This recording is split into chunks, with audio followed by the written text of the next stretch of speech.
I'll just call.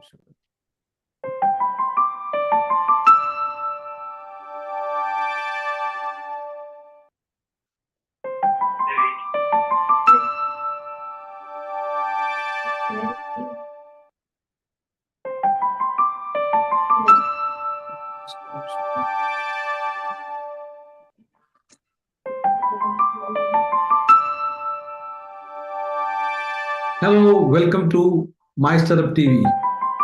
We are on Founder Talk Show. My Startup is the world's first web television dedicated to entrepreneurship and startups. If you want to find what's happening, the latest, the daily buzz in startup community, this is the show you want to be on. I'm your host, Major Sunil Shetty. Today, my guest is Vamshi Krishna, founder of Pragadas Technologies, the company that is into building various solutions, technologies for using technology for startups. Let's quickly, dive into it and check what Pragadas Technology is all about. Vamshi, welcome to the show. Hey, hi, sir. How are you doing? I'm doing good. I'm doing good. So, Vamshi, quickly, just let our viewers know as to what Vamshi Krishna, a bit about yourself. Okay, perfect. So, hi, I'm Vamshi, and I have a decade experience in technology, doing all products, basically building products, and to ERP domain.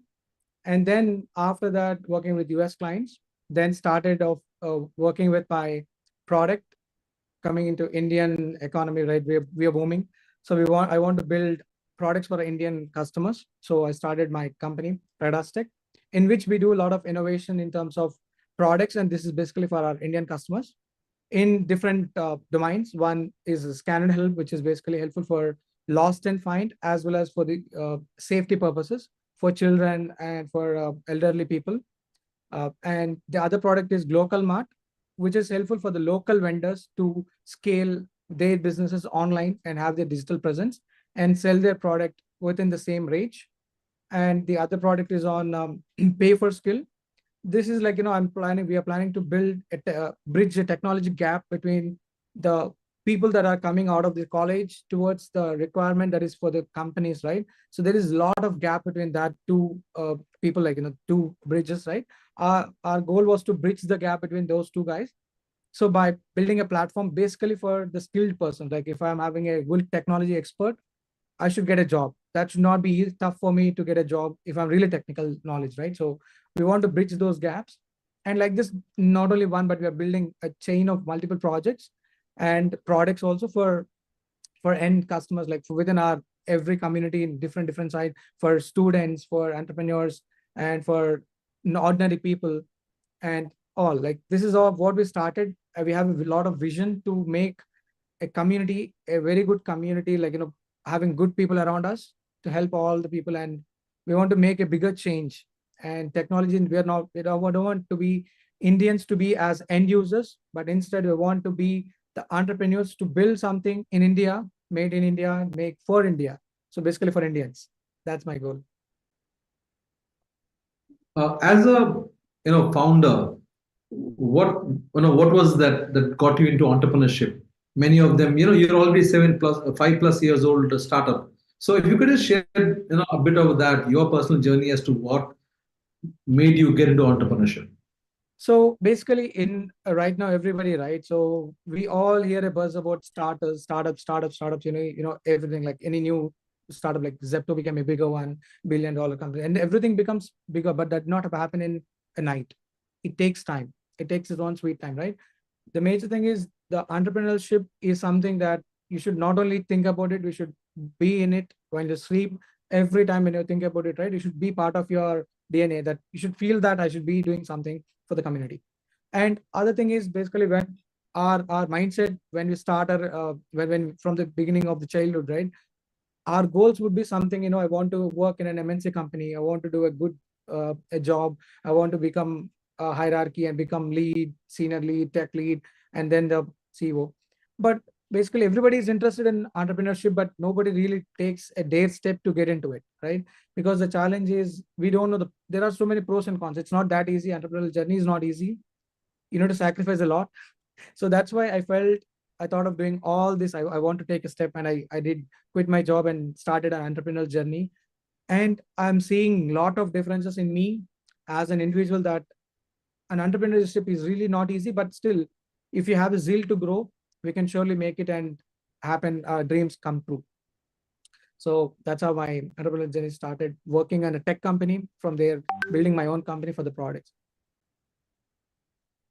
So now coming to your startup itself, you offer multiple products, right? Correct. In the last 5 years, how has been the evolution of your company? I mean, have you pivoted from where you started? What was the challenge within the company?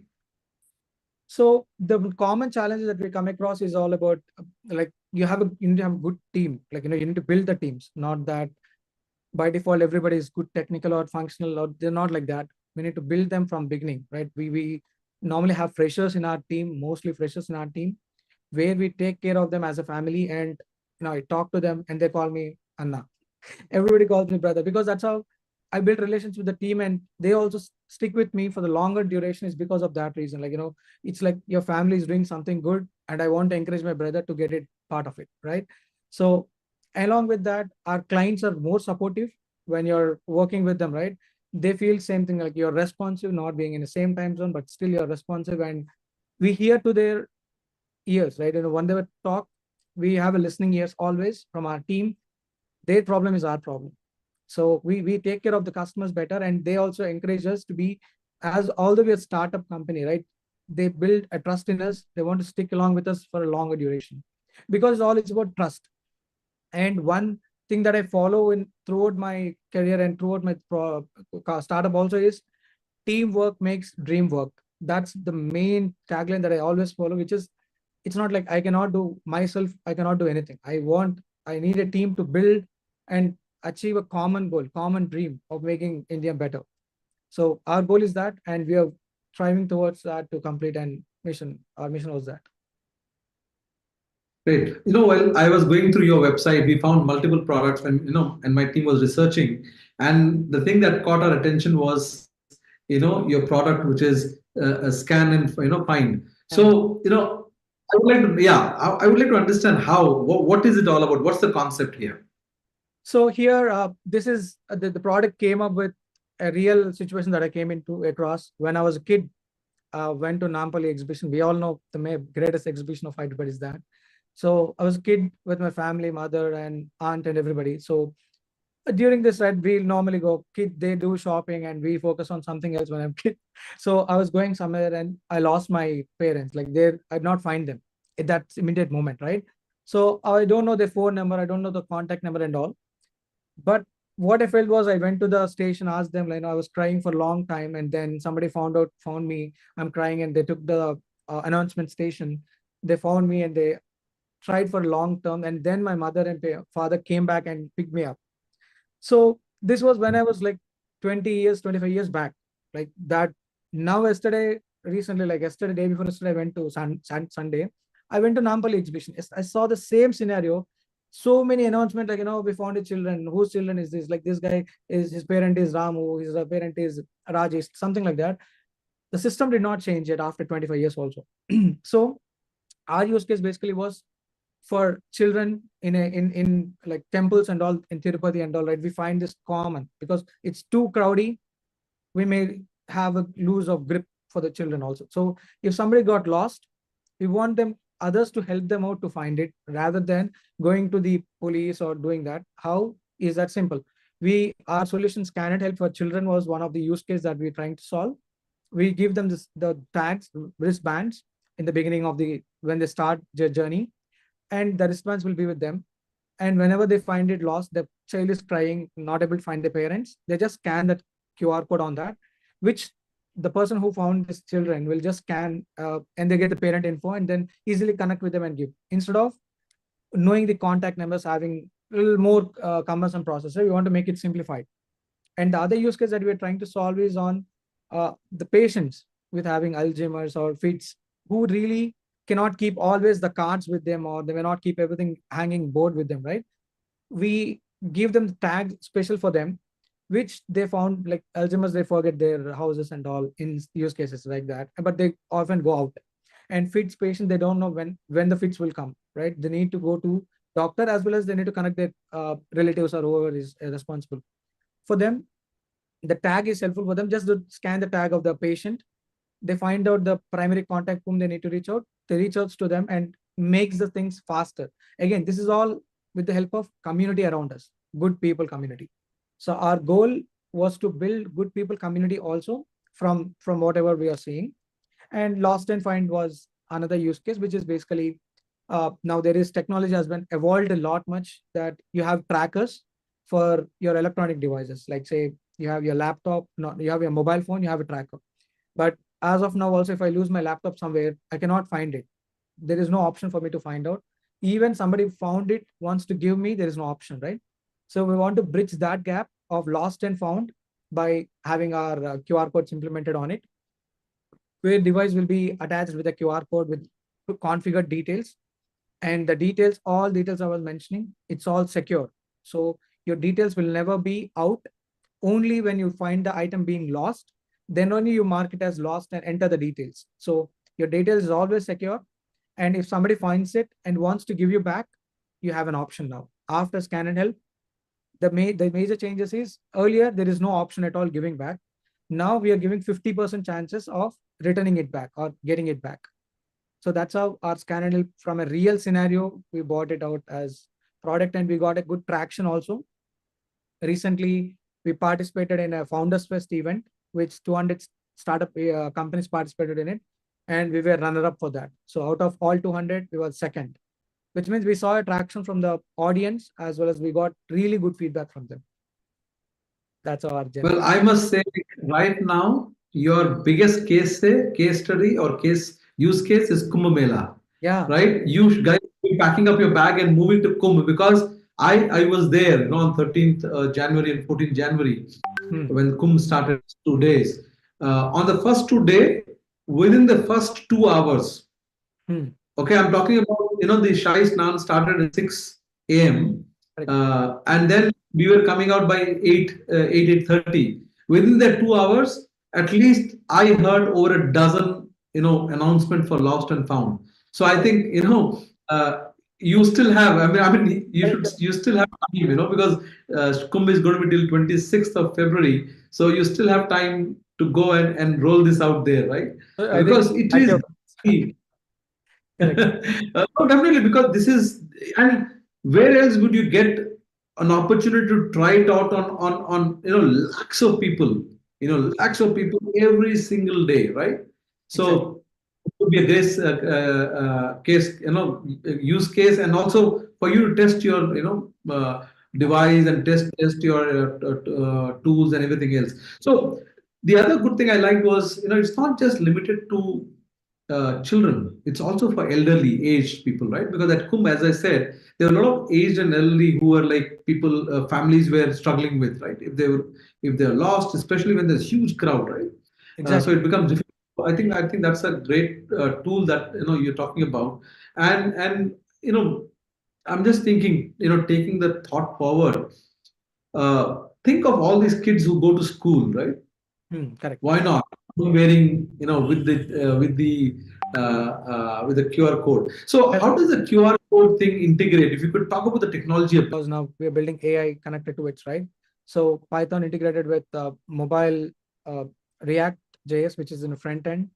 And down the line, we're also planning to integrate with blockchain. The reason being, it's more secure. The information that you see out, right? It is outreach. Like, once the server crashes, you get the information out, right? So we don't want that to happen. So we want to use technology latest blockchain to be integrated to this for the information storage, where the person who is logging in knows the information and the system knows that nobody can access the information with keys. We generate tokens for each information instead of having it in plain text or plain formats. So tokenization is what we're planning to implement. So that once it's done, will be one of its kind of storing the data by itself as a procedures. So I think that's what our goal is, to make sure we build trust in people, like, our information is secure by technology, as well as, making this a viable product for them too. And how easy is it to use? I mean, is it just you download, install, and start using it, like scan using mobile phone? Exactly. It's in quick 3 steps. One, you buy stickers from our website called ScanNHelp.com. You buy it and we deliver it to you. So in pack of 4 or pack of 6, and we deliver it to you, and it takes hardly 2 minutes, 2 minutes only, where you scan the QR code. It opens a page to enter your information, like login registration page. You register your product, and that's it. Within 2 minutes, your product is configured. That's it. And second step is, once you lost your product, right? You attached to a laptop bag and you lost it somewhere. Then you what you'll do is you'll go to our website and then log in with your username, password, whatever you configured, and mark it as lost. And then you give your details, which is like your name, full name, address, and reward amount, and then submit. So the main thing is, when you're registering the product, you do not need to give any of your details. So which means it's all secure, because there is nothing that you're giving it to it. Once you mark it as lost, which means it's lost, right? Then only you go into that and give your details. So only at that situation, whichever product is lost, then only you're entering the details. Otherwise, it's not. So in that way, everybody need not enter any details in the beginning stage. Only when it's lost, you enter details and they'll find it. Others, whoever finds it, they'll scan it and know the information. Up to that, no information is stored, nothing is there. It's simple, 2 minutes. And you said, stickers. So these stickers typically you want people to wear on them, or is it a sticker that you attach to a object? If Yeah. you could just talk about. Yeah, sure. How it works is, basically we have different type of stickers, which is one a QR code sticker with like for bags and for laptops, wallets, and different sizes. And then you attach that to their devices, valuables, whatever thing you're valuable. Like laptop is my valuable thing. I want to keep it to there. I want to keep it to my bags, files, and also wallet. Different sizes are there. You stick it to it, and the safety stickers are for helmets, and also for the bags, like for the vehicles, like for the cars, bigger stickers, and for the bikes, smaller stickers, and different sizes are there, where you attach for that. The wearing is only for the children's or parent, the elderly people, like wristbands. Bands, you have it, right? It will be in types of bands, which will be for a longer time, and which can be one-time usage or multi-usage also, which is one time you tear it and then leave it. In terms of, as I mentioned, use case of going to a Napoli exhibition or going to an Tirupati, some situation like that, on Kumbh, something like that. If they want to keep it for temporary purposes, right, they keep it and then tear it and leave it. That's gone. Simple, use and throw kind of thing. As well as a permanent bands, like bands will be there, which you always have a sticker, and that has a track in it, like trackers. And down the line, we're also implementing the trackers, the low cost trackers, and we are working with some companies in India for getting manufactured with our technology in it. And with AI being the flavor, Right. and thanks to DeepSeek, it has kind of galvanized the discussion around AI. So in your organization, what role does AI play in your products? So yeah, AI has made it's revolutionized the way that how people think, and it only automates the process and makes things better. Like in our use case, say if a developer needs to write a code, he needs to take, at least it takes 1 or 2 days minimum, at least, to write any basic code, right? Now we are using some technology called bold.new, which generates the complete website in just 2 minutes. It's like earlier there used to be 5 minutes Maggie, right? Before you cook a Maggie, you have a website ready. Before you do anything, React app is ready, right? It's within a fraction of minutes, you're getting things done, and the productivity increases, and the cost of building the systems will come down drastically from 80% up to 80%. Because earlier you used to spend 2 weeks, you're charging customer 2 weeks amount, right? Now it's going to be like 1 day maximum to do roll out the things. And again, at this point, we're still being end users, like whoever somebody built in, like say for example, GPT is built in US, and DeepSeek is built in China, kind of things are still, they are building something and we are using it as of now. But something like in India also, we want to build something in native to Indian, and somebody globally can use our product for AI. Is down the line, we have goals for that too. But AI, I think, is making, again, AI cannot replace humans for sure. It cannot replace, but it will make things happen faster. It will reduce the workforce. It will reduce the workforce for sure. So if you used to have 10 employees, you can do the work in 2 employees, but it will not replace humans, because still you need to have a human mind to think if it's correct or not, implement it, and there are so many things. Yeah.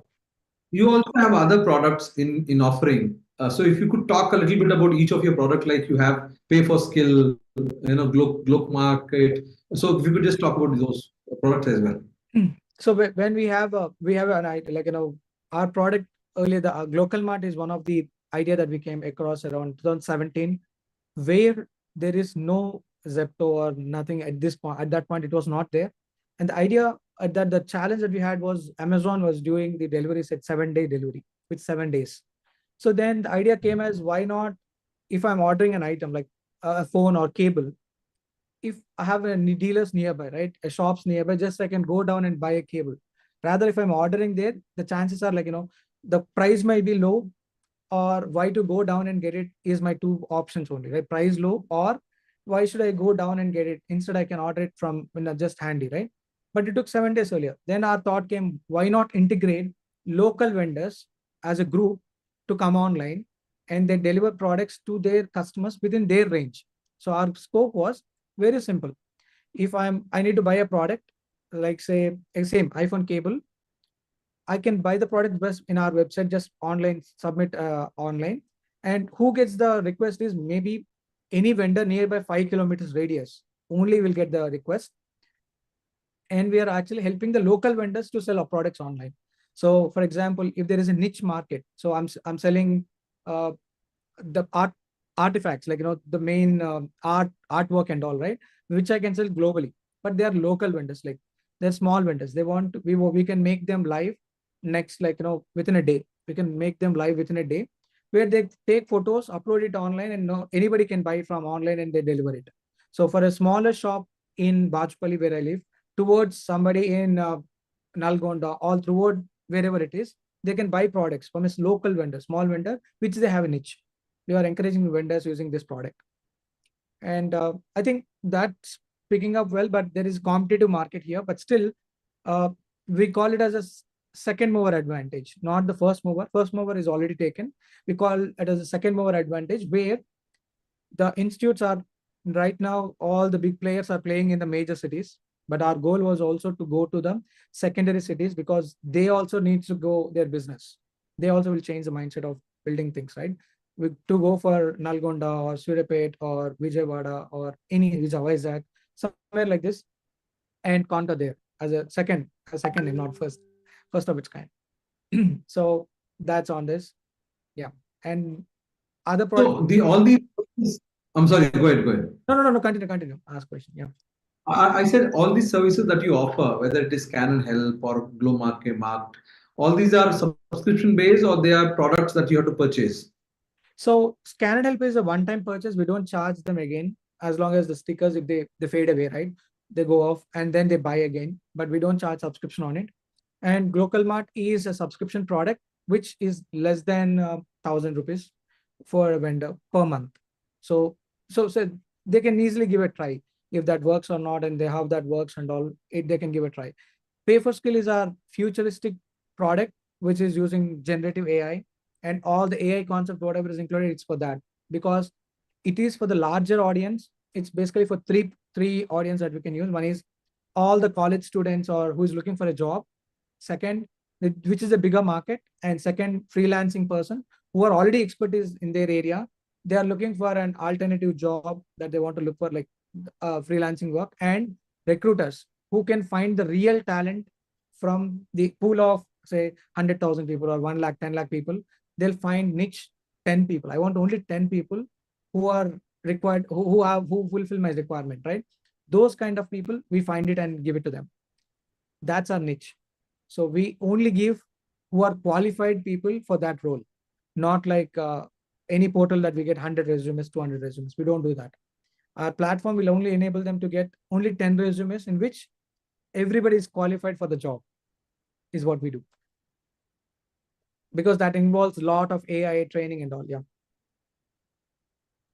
Viewers, do subscribe to our channel. We are world's first and only dedicated web television for startups and entrepreneurs. Every evening, we bring uh, founders like Vamshi Krishna and thought leaders who share their insights, who share their lessons, who share their experiences with you. So, Vamshi, as a founder, what was the hardest lesson that you've learned or experienced during your 7 years entrepreneurial journey? So one thing is dependability, right? We call it dependency. So what I felt was, as a startup founders, right? Normally what we do is, if you are not working hard and you want your team to work hard, it's not going to happen. You should first do yourself and then ask your team to work with you. It's not like you give instructions and they like you expect them to work day and night and get it for you. No, I'm not. I'm not expecting that. So first thing is, you should work really hard than anybody, because any founder's dream cannot be a employee's dream, because we dream for something bigger, that something bigger impact to happen as a founder, and we expect our team to work same as me, and all things that they want to sacrifice, your happy life, you sacrifice everything for you, they may not do it. So what you need to do is, first you do it, and then let them see whatever. If you are closer to a vision, you can only drive the vision, but not this dream. You cannot make the same people work for you for lifelong for the same dream. So I found that in an entrepreneurial journey. So, and second thing is, you always should have an idea of what you're doing along with your team members. That brings you out. Some, if you're working in a smaller companies, right, that is a common thing that happens. Like when you are founder, just for namesake, you are in the game, and you ask your team members to do everything, and suddenly they leave, right? You are left with nowhere. Like, you'll not have an option. What happens here, that, and all. As a founder, I think, at least, and as a now tech founder, everybody is tech founders, not like you have a lot of money put into it and then you become a founder. You never be like that. We are all tech founders, where you have already coming up with the technology, you have expertise in it. At least have an idea of what your team is working on, and what products you're building, so that will make you stronger and make decisions wiser. So, as a founder, share your own personal experience of challenge that you faced. So yeah, mine was the same thing. Like one of the example that I was when I had to build the product, right? So we built ScanNHelp, and then it was completely depending upon other person, which is building Python, Django, as I mentioned. So now I was not aware of the technology earlier, and then I was completely dependent upon him, and he used to reply me only when it's required, right? Like sometimes on and off, and whenever his time is there, we are ready for that to be getting done, right? In that case, what happened was, now we are in a moment like we need more help, and I need to put more hands on it to get it done. So it's earlier when I was there, when I started, it was completely dependable upon others to get it done.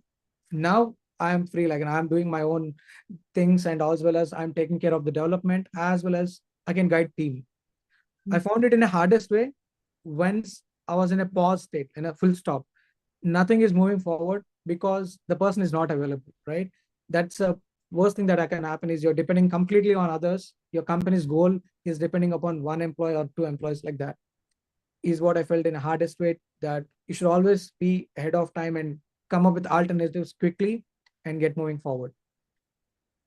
Perfect. And as a company, what's your next plan? I mean, where do you plan going to? Are you going to launch some new products? Or are you going to build up what you have currently? What are your plans?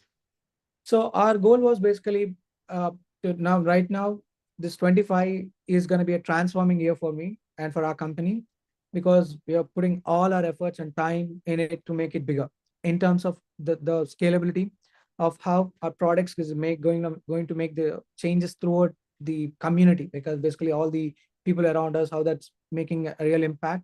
And earlier it was in beta stages. Right now we want to make it general availability and see how it impacts, and we would like to move forward with AI. And earlier I was mentioning the futuristic thing that everybody's talking about, and also we should be in three boxes: past, present, and future. So now, unlearn the past, which I've already done it. Like, I've learned something in all these 12 years, right? I've unlearned that. I'm learning new for the future. So I'm, as an entrepreneur, right, I feel like there is something bigger things that we are already doing it right now. Actually, there is one more thing. It doesn't matter how big your team is, but how efficient your team is really matters for us. So as of now, our team is very efficient and getting things done quicker. So I was really hoping so sooner we'll launch so many products. And in AI, we are going to make a bigger impact on building AI agents. So as of now, we did not start, but we are thinking about that direction of building agents, which will make things happen faster. As I'm mentioning, right? 10 employee count to 2 employee count can be done through agents. Remaining 8 can be your agents too. So we're planning building that. So let me change the conversation a bit and take it towards deep seek. And Okay. we all been hearing been trending, right? Yeah. One of the, when I read the news, the first thing that came to my mind was, India is seen or known as the IT powerhouse. Why why don't we build something like that, or why didn't we build something like that? So that's a good question. So you know that India is known for its IT, and everybody looks towards it as a service-based IT, right? Not building products, because all the services for US or all the countries that they look forward for us, you're the best in doing services, which you are fulfilling somebody's job, their product. You're taking care of the services and you're doing it for them. The product mindset is really different from a service mindset from the beginning. So the reason being, service mindset is basically customer centric. You the when you're talking about services, right? Services is nothing but whenever some product is, you buy a product and you had a problem with it, and then you guys come into picture, help desk and all comes in. Like everybody, if you see, we call it as a help desk, or India is a help desk. That's what we got. But the product, why we don't come into products, is because most of the companies are not willing to get into products, building products. The reason being, products, you're not seeing return on investment at all in few years. So it's not like, it's not you're playing, you have a billable resource. In products, you'll not have a billable resource at all. You're building a product and nothing is billable at this initial stages. So when companies are willing to put money and time in non-billable resource for research, building a product requires a lot of researchers going through articles, spending hours and hours in just one small topic.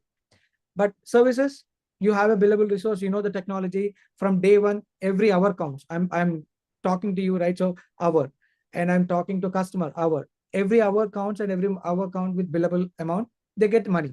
But whereas products, right? You need to do a lot of sacrifices for the product and you never get anything. You'll not see the light also. Because we, as in our company also, we build so many things, but we may not see light of some of the products. That's why every company are hesitant to build some products rather than stick with services, which is a proven model. We'll surely get money when you go for services. We'll never know if I invest whatever money into products, I'll never know that I'll get back or not. That's the mindset that entrepreneurs are really having, of not taking forward on products rather than coming into services. That's the thing I think of. So also, do you think also there is this, even the investors probably are not very keen on investing into something which where you innovate, develop a product, and then the gestation period is too long. Too long. Yeah. Is that the reason why entrepreneurs tend to stick to something where you can immediately get, returns on your investment?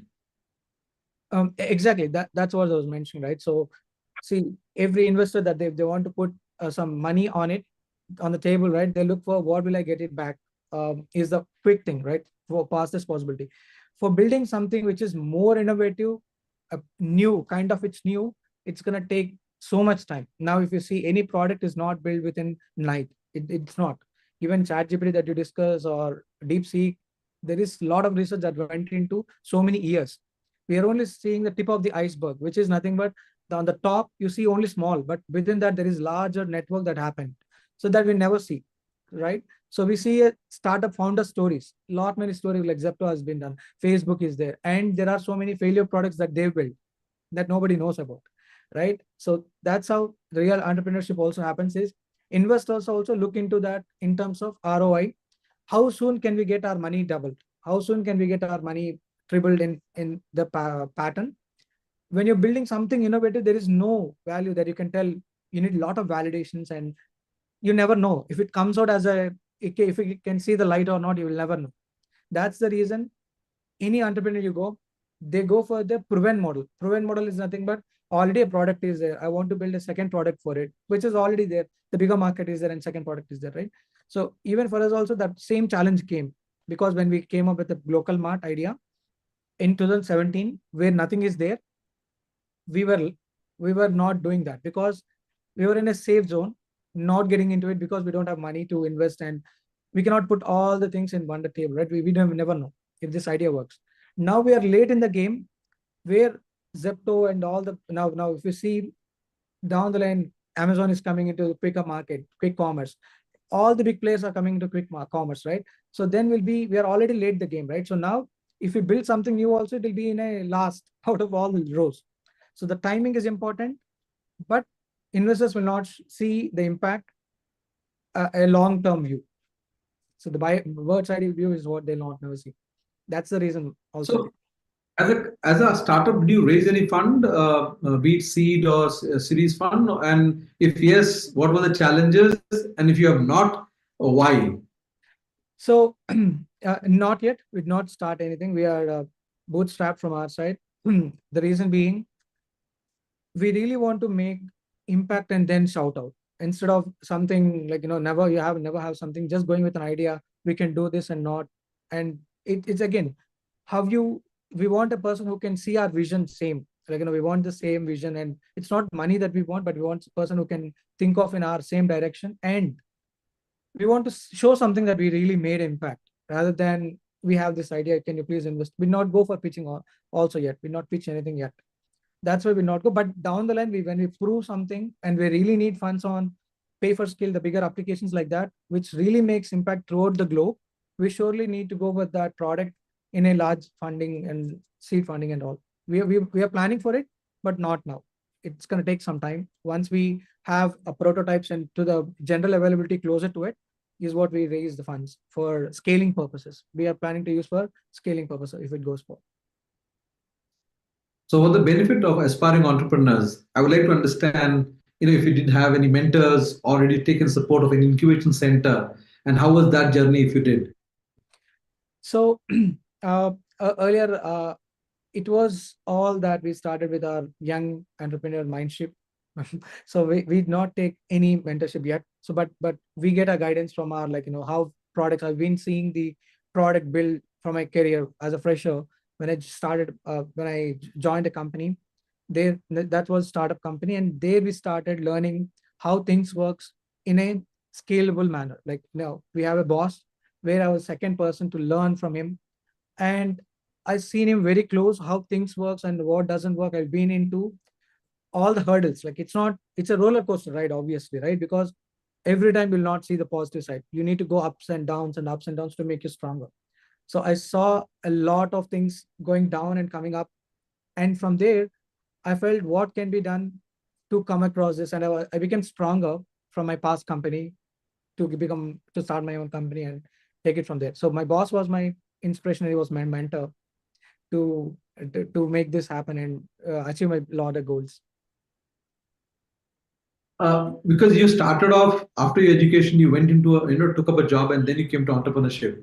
Yes. If you have to advise, students out there who are watching this program, would you tell them immediately after college jump into entrepreneurship, or take up a job, get some experience, and then start up? So yeah, my advice is basically I was of the same kind when I tried looking for jobs when in 2013. I felt like same thing. I have ideas and all this building a startup and all. I had that plans from there, but you know, building startup is really a journey that you need to go through all hurdles, right? So first you need to experience somebody taking risk, not you. Like when you're an employee, you'll not take risk. It's not a risk for you. Entrepreneur who's employing you is taking risk, all the risk. Either it's profit, loss, everything is his risk. So first you should learn from his mistakes rather than you taking mistakes and doing it, right? So I suggest first, if you are very energetic to build something new, still join a startup. I suggest going, if you are going with an entrepreneurial mindship, right? Mindset, join a startup rather than MHC, because startup you learn a lot. You are you're the same person doing everything from starting to end. That kind of exposure you'll never get in your own company because you'll never know what you need to do. At least you look for somebody making some mistakes, you learn from that mistakes, and you'll rectify that in your journey.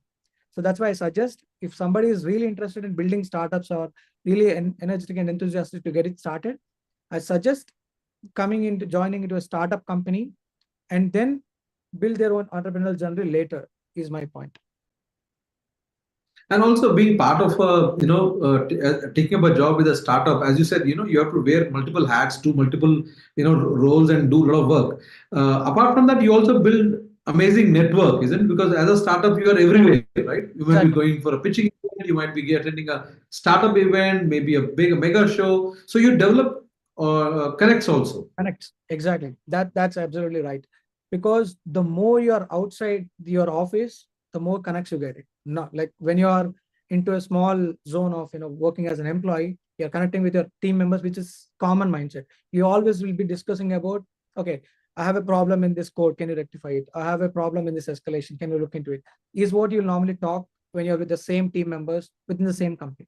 But when you go out for networking, right, everybody will talk about their own experiences and their own products, and with different mindset. That makes a bigger impact in your mind. Okay, I'm doing something right, I'm not doing something right, there is areas of improvement, and that is really a game changer for you when you're working basically startup. And they give you opportunities too, because nobody in a startup would like to keep things to themselves, because the more you keep, the burden will be more for them, and they cannot take it. So they want to spread the equal distribution, so that you take care of this and you take responsibility of this, and kind of it's sharing. Right now our team is also same like that. For our founder fest, as I mentioned, right, everybody, nobody, when we start, nobody knows marketing. They are doing marketing, and my wife, she and I was doing reels, like for promoting our product, and put in an Instagram. and and my colleagues, they went out for taking printouts, they took printouts, and they were doing stapling and all the other activities. Then they came to know, okay, it's not that easy to do things in a shorter time. And when it's smaller company, right, you'll be very fast doing things. It's not like there is no bureaucracy. You don't need a lot of approvals. Vamshi, should I do that, or can you please approve? It's not like that. You try it out. If it fails, let's do another one. It's that quick. So there are so Definitely, startups are known for agility, right? You're agile, you move faster, yeah, you're flexible. So, yeah. Vamshi Krishna, as a founder, what kind of founder are you? I mean, are you somebody who takes risk, encourages your employees, go build something new, take a risk? No, it doesn't matter if it's going to fail. Or you're somebody who's conservative, saying, hey, go slow, let's build one thing at a time. What kind of founder are you? No, I'm like a particular person. I'm not at all conservative. I'm an open guy. Like, you come up with an idea. A recent example was today. Uh, 6 months candidate. We are some one person joined 6 months ago, and he was building. Now a Srinagar. And he was building something. And I have 12 years experience in the same domain. I was just listening to him. He gave me an idea. Vamshi, why not do this? Okay, this is really good. Let's implement that. So I really don't think like always ideas come from top to bottom. It always comes from down to up also. Always. It should be flowing up and down, left and right, all together. Because now there is the technology has bridged the gap of experience and non-experience. You have to try. Because now trying is not like hours, and it's not months of activity. It's like fraction of second you try it. If it doesn't work, change the gears. That's what we did. We started with Local Mart, immediately changed the gates, went into ScanNHelp and working on it, and then building something on ScanNHelp that works. Again, we never know which works, right? So we are keep on trying out different things parallelly. So our team is also flexible. Today they'll learn something new. Tomorrow they are learning something new. So it's happening every day. We have an energetic team that comes to office, and they come with a lot of ideas. I want to do this, do it. That's really nice to hear that. That's really nice to know that. So, finally, what's the message you have for entrepreneurs out there, budding entrepreneurs, young entrepreneurs, aspiring entrepreneurs? So one advice that I would like to give for everybody is keep chasing your dreams, and also treat your employees, they're not employees at all. That what we believed in my past company was a family.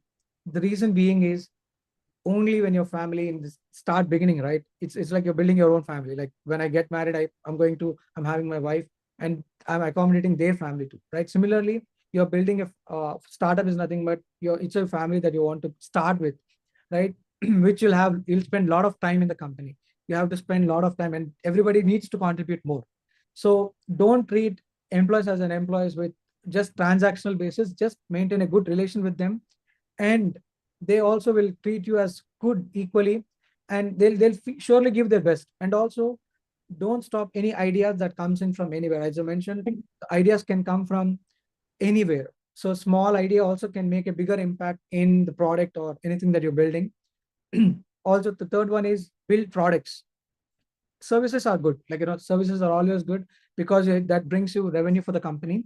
But building products is something that gives you immense pleasure, and when you're helping a lot, lakhs and hundreds and thousands of customers in real life, right? They always think about you. How one of the best examples is Tata has built great. Now anywhere that you go, they made impact from small salt towards airplanes, right? They are into everything, and they build trust. So that's how we also, everybody should aspire that Indian companies building that kind of quality and great aspiration for the others also throughout the globe. Again, they should look for us. Okay, Indian company has made bigger impact. We should be the users of that company. Is something that we need to build. So I hope all the best for everybody, and keep chasing your dreams, and everything will be good. Thank you, Vamshi. Thank you for joining us this evening on our Founder Talk show. We look forward to hosting you again, probably this weekend when we do a panel discussion on DeepSeek. Thank you, viewers. Thanks for joining.